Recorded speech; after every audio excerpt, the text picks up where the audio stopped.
यार ये थोड़ा दर्दनाक होने वाला है, सो पहले ही सॉरी बोल दे रहा हूँ। लाइफ में ना people will come and go, so nobody is permanent, nobody gives a fuck about it.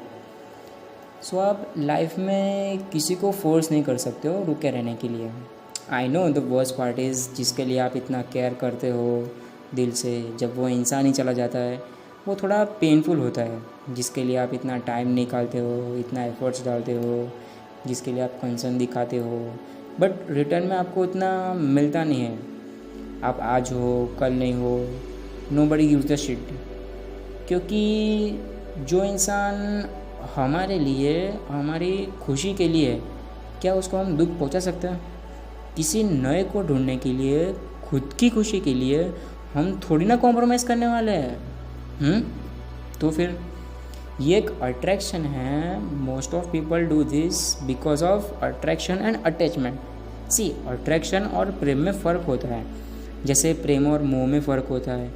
So attachment ये होती है कि मेरी खुशी के लिए मैं तुमको दूर नहीं जाने दूंगा, जबकि प्रेम ये होता है कि तुम्हारी खुशी के लिए तुमको दूर जाना है तो I am more than happy, तुम दूर रहो बट तुम खुश रहो। यार ये प्रेम है। मतलब अटैचमेंट बंधन में आपको बांधना चाहता है, आपको बांधता है कि नहीं मेरे साथ रहो, जो मैं कहता हूँ वो करो। बट प्यार आपको फ्रीडम देता है, उसमें अधिकार नहीं पाया जाता। और कई बार माफ़ करना मतलब भूलना नहीं होता दोस्तों। भूल नहीं पाएगा जो किसी ने किया है, लेकिन आगे भी तो बढ़ना है। Forgiveness is more important for then क्योंकि वो तो अपनी ज़िंदगी मस्त जी रहा है, हमको तकलीफ़ हो रही है ना वो देखकर। एंड देयरफॉर ज़िंदगी आसान नहीं होती, इसे आसान बनाना पड़ता है, कुछ अंदाज से और कुछ नज़रअंदाज से। और कहते हैं कि रोमांस में पहले फिज़िकल इंटीमेसी चली जाती है, फिर इंटेलेक्चुअल इंटीमेसी चली जाती है, जो एक्साइटमेंट फील होती थी ना कॉन्वर्जेशंस की वजह से, पर स्पिरिचुअल इंटीमेसी कभी नहीं जाती, स्पेशली आपने उस पर काम किया हो तो। स्पिरिचुअल इंटीमेसी मतलब आपके संस्कार एक दूसरे से मिलते हो। It means either soul connecting to another soul. इसलिए कहते हैं ना soulmate. A soulmate is not just a partner, anybody can be soulmate, जिसके साथ एक सोल कॉन्शियसनेस के साथ एक रिश्ता एक्सपीरियंस करते हैं, where that relationship is not based on role, position, materialistic achievement. It's just a soul connecting to another soul, जहाँ पे एक्सेप्टेंस है, एम्पैथी है, मतलब बिना बॉडी के कॉन्शियसनेस नहीं है, ईगो कॉन्शियसनेस नहीं है। That's it, you are into soul connection. और कभी भी गुस्सा होकर सोने मत जाना।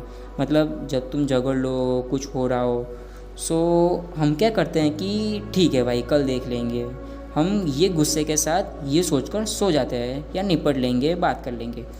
अगर सच में प्यार है तो गुस्सा ख़त्म करने के बाद ही सोने जाना, क्योंकि गुस्सा लेकर आप सोने जाते हो तो अगले दिन उठते हो ना तो गुस्सा ख़त्म करने नहीं, उल्टा बढ़ाने के ख्याल बार बार आते हैं। सो जितना भी झगड़ लो, जो भी हो, उसी दिन ख़त्म करके उस रात से पहले सोने जाना।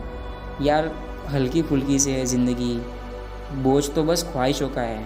इसलिए हम ख्वाहिशें अपनी एक्सपेक्टेशन को रिश्ते में लाते हैं, इसीलिए परेशान हो जाया करते हैं। वो ना हो तो ज़िंदगी बड़ी आसान है यार। और यार क्यों किसी को इतना भाव देना भाई? अगर कोई चीज़ नहीं हासिल हो रही है तो भाड़ में जाए। क्यों किसी के लिए फ्रस्ट्रेशन झेलनी? क्यों परेशान होना? गिव अप करने में और लेट गो करने में इतना ही अंतर है। आपने हार मान ली और आप जीवन में निकाल दिए गए, मतलब दिमाग से निकाल दिए गए। किसी चीज़ को दिमाग से निकालना लेट गो करना कहते हैं, और किसी चीज़ के लिए कोशिश करते रहना मतलब हार मान लेना, और उस हार की फ्रस्ट्रेशन के साथ जीना उसे गिव अप करना कहते हैं। So my advice is to you that true love that comes from heart, genuine love that only exists where it's two-way street, not a one-way street. When it comes one way, it's a selfish love. It's a painful. So my advice is to you, how can you let go? I know the feeling.